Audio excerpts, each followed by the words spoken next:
Good afternoon. I'm James Thurston. I teach government and history at Newcastle High School, and today I was asked by Mark Orr and Norma Dishman to come to the Henry County Council meeting, the January meeting, to at least present to the council some thoughts about the future of the spirit of the American doughboy.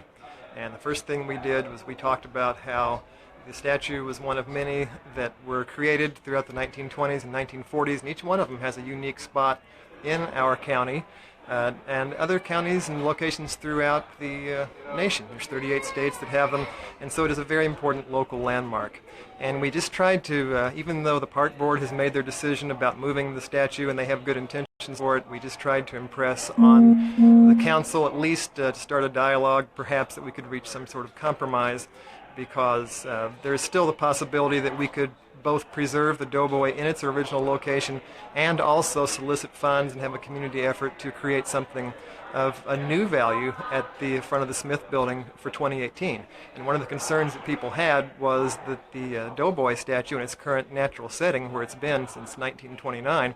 that we were actually kind of undermining or desecrating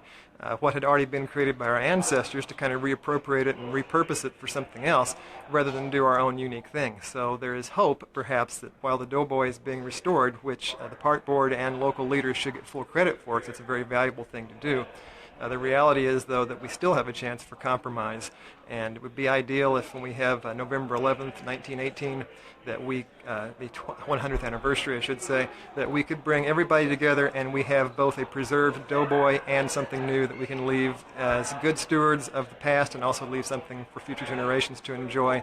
while keeping the concept of Memorial Park, which is a true memorial because all the different settings throughout the park kind of have the whole theme there, and it's the entire experience. We don't want to round up all the monuments and put them in one place like an exhibit. We want them to exist where they naturally are. So that's kind of my thoughts, and we'll see what happens.